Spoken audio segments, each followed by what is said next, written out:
Imagine paying the price of a used car just to see your favorite artist in concert. Ticketmaster has quietly made this a reality. Concert ticket prices for artists like Beyoncé have recently skyrocketed, with some fans paying over $10,000 per ticket. In this video, we'll uncover the hidden mechanisms behind Ticketmaster's pricing, explore its controversial history, and explain how the system evolved into today's crisis. At the center are frustrated fans struggling to afford concerts, artists caught between profit and fairness, and Ticketmaster itself, a company charging sky-high prices for concert tickets. Ultimately, what's at stake is whether live music can remain accessible to everyone or become a luxury reserved only for the wealthy. In July 2024, rumors of an Oasis reunion tour ignited a frenzy. When tickets finally went on sale, fans were prepared for high demand, but not prepared for what came next. Within hours, reports swirled that prime tickets had shot up to astonishing levels, with some listed around $10,000 each. Elsewhere, Bruce Springsteen fans logging in for tickets found themselves staring at $5,000 price tags for decent, not even front row seats. From the outside, it's easy to assume these crazy prices must be the work of scalpers, those shady ticket resellers who swoop in and flip tickets at huge markups. But there's a twist. In many of these cases, the sky-high prices appeared before tickets sold out, directly on Ticketmaster's own platform during initial sales. Some Springsteen fans described a surreal experience. By the time they clicked on a seat and went to checkout, the price had jumped hundreds or thousands of dollars right in their cart. Ticketmaster has a secret weapon in play, something called dynamic pricing. This system is designed to raise or sometimes lower ticket prices on the fly, based on demand. Think of it as an auction happening in real time, except you didn't even know you were bidding. If that sounds a bit like how eBay or StockX works, you're not far off. Except Ticketmaster's version doesn't even ask you to name your price. It just keeps upping the cost as long as people are willing to pay. So the astronomical prices fans are seeing are by design. This isn't a glitch or an isolated scam. This is a feature of the system itself. When confronted, Ticketmaster often defends its wild price jumps with a simple explanation. It's just supply and demand. This brings us to the concept of dynamic pricing, which might sound familiar if you've ever booked a flight or called an Uber during rush hour. In theory, dynamic pricing is straightforward. If more people want something and supply is limited, the price goes up. If demand is weak, the price can go down. Ticketmaster argues that it's doing nothing nefarious, merely letting ticket prices reflect their true market value at any given moment, much like airlines charging more for holiday travel.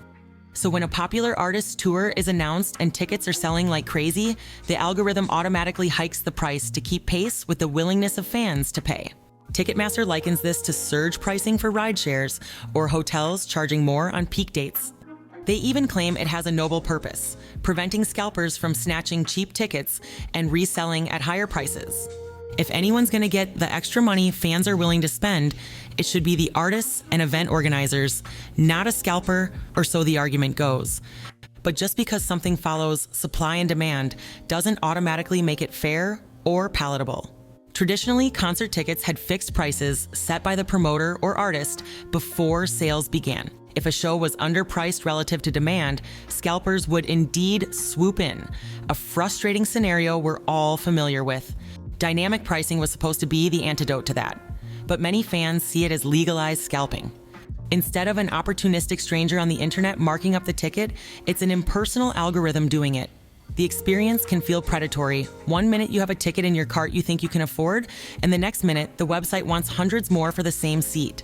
There are Taylor Swift tickets on sale now that cost as much as a brand new car. Millions of fans went online this morning for pre-sale tickets to her Eras tour, but either couldn't get onto the Ticketmaster website or couldn't afford the tickets. What was once a face value ticket morphs into an auctioned commodity. Critics argue that Ticketmaster's dynamic pricing exploits fan enthusiasm and the fear of missing out. During Beyoncé's latest tour's pre-sales, many in the Beehive splurged on tickets at inflated prices of $1,000 or more because they believed if they hesitated, everything would be gone. But some later discovered that if they had waited, they might have snagged seats at regular price in a later wave of sales. This system is framed by Ticketmaster as Economics 101, but experienced by fans as price gouging. Is this just capitalism? Some say if people are willing to pay, why shouldn't prices rise? But remember, pure capitalism assumes competition and choice. If Ticketmaster's tactics are so unpopular, why don't artists or venues use a different ticket seller with fairer prices? The answer lies in Ticketmaster's history, a story of aggressive business practices and mergers that turned the company into a near monopoly. The tale begins in the 1980s. Back then, Ticketmaster was a young upstart competing with another service called Ticketron. Under CEO Frederick Rosen, Ticketmaster discovered a powerful strategy. Ticketmaster would approach a major concert venue and offer them a sweet deal, perhaps a cut of the service fees added to tickets, in exchange for making Ticketmaster the exclusive ticketing provider for all events at that venue. Venues loved this extra revenue, and one by one, the competition was locked out. By the early 1990s, Ticketmaster had effectively cornered the market in many cities. If you wanted to play a big arena or stadium, you had to use Ticketmaster. This meant fans also had no alternative. No matter where you bought a ticket, it was Ticketmaster's price or the highway. But this dominance didn't go unchallenged. In 1994, the rock band Pearl Jam famously rebelled. Pearl Jam accused Ticketmaster of abusing a national monopoly on ticket sales and tried to bypass them to keep ticket prices low for their fans. The band testified before the U.S. Congress, detailing how Ticketmaster's stranglehold forced promoters and venues to boycott Pearl Jam's tour when they sought alternative ticketing. One Pearl Jam member said it wasn't just about money, but about fairness and keeping the music accessible. Ticketmaster's response at the time was dismissive, calling the band's move a publicity stunt and insisting they played by the rules. The U.S. Justice Department did investigate Ticketmaster for antitrust violations in the mid-90s, but ultimately and controversially dropped the case.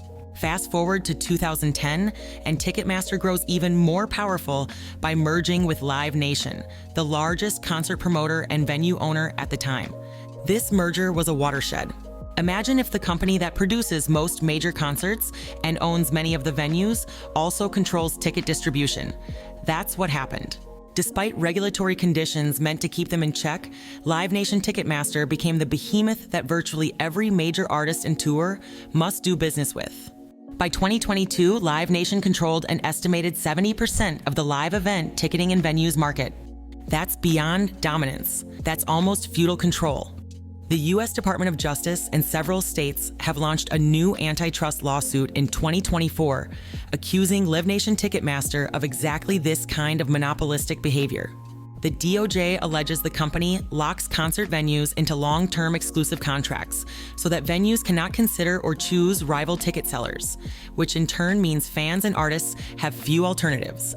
Even the U.S. Attorney General stated, Live Nation relies on unlawful, anti-competitive conduct to exercise its monopolistic control at the cost of fans, artists, and venue operators. It is time to break up Live Nation Ticketmaster. It's because there's no real competition that Ticketmaster can implement policies like dynamic pricing or high fees without losing business. Fans can't shop around for a different ticket platform if every major tour funnels them into the same pipeline. If you boycott Ticketmaster on principle, you simply don't see the show. The company knows that, and it diminishes your consumer power. This also puts artists in a bind. Even if they dislike what Ticketmaster does, bypassing Ticketmaster could mean not performing in key venues or dealing with a far less efficient sales process. Ticketmaster's ability to sell tickets at sky-high prices lies in its monopoly power. But beyond dynamic pricing, the company has found even more ways to profit off of its monopoly. And it raises serious questions about whether their claims about protecting fans from scalpers hold any truth. Super Tuesday and a profile of guitarist Steve Vai.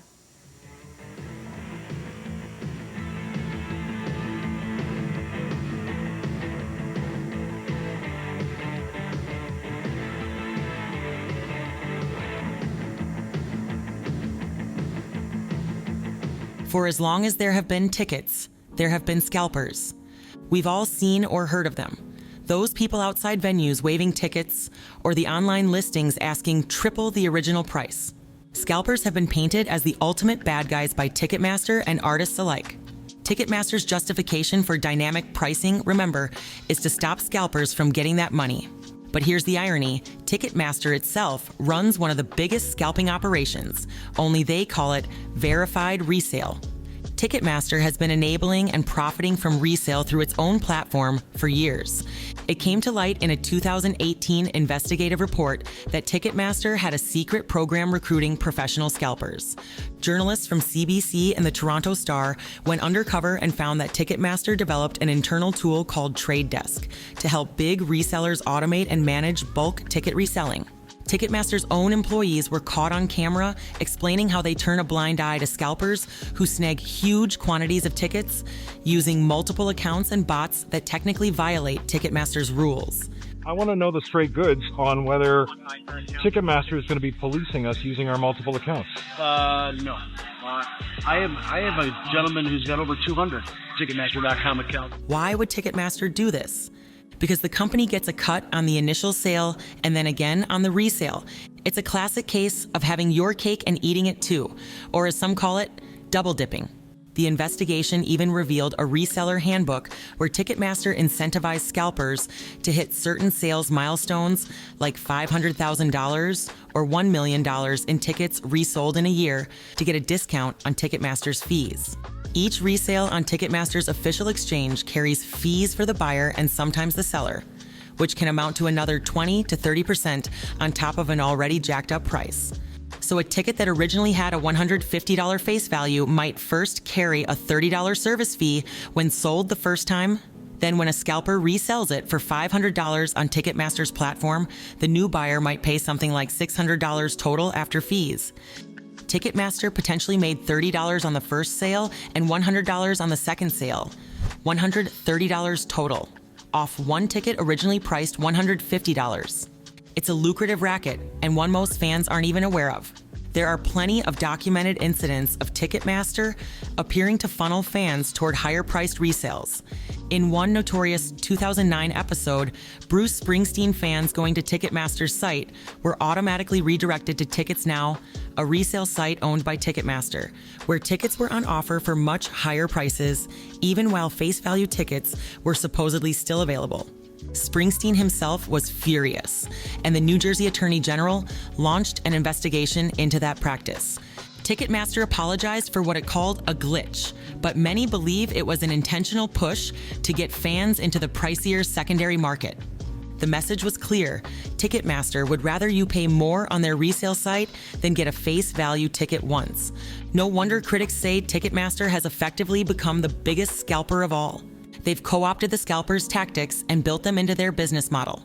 Far from being a passive marketplace, Ticketmaster actively constructed a system where no matter how high prices go, they win. By now, you might be thinking, this is all terribly unfair, but can anything be done? Or do we just accept it as the new normal? The past couple of years have seen what you could call a fan revolt.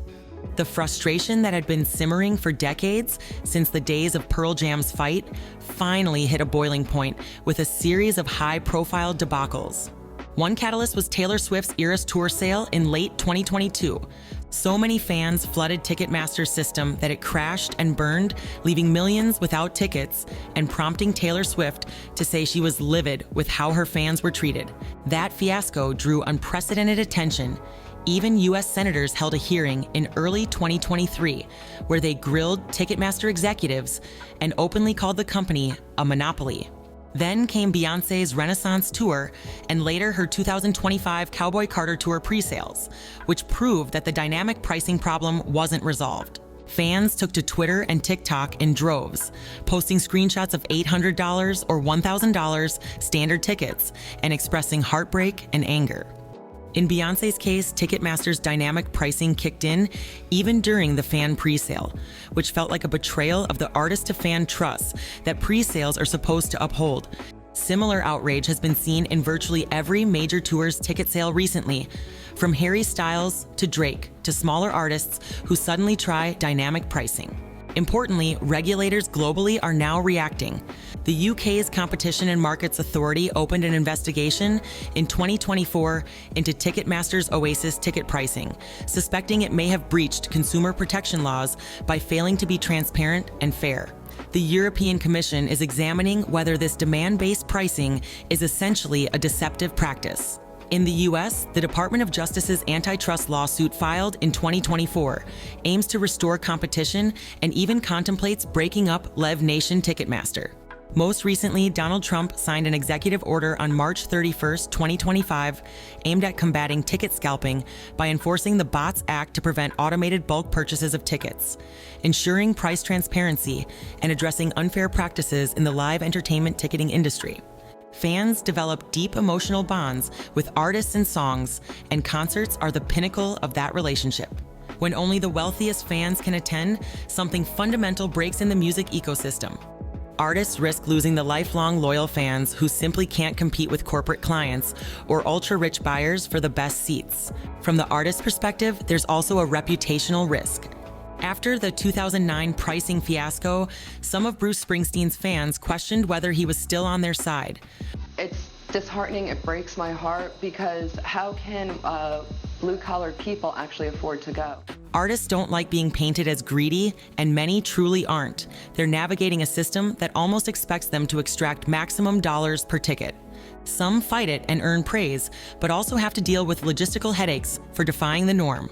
Others comply and take heat. It's a no-win situation in the long run unless the system changes. As consumers, knowing this gives us power.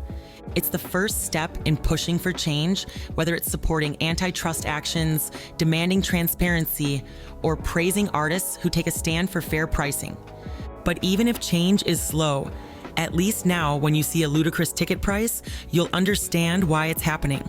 The hope is that with enough spotlight on these issues, the chorus of fan outrage will become too loud to ignore, and the industry will have to listen. Until then, the next time you find yourself staring at a $10,000 ticket listing, you'll know that's Ticketmaster's secret at work, and it's high time we all knew about it.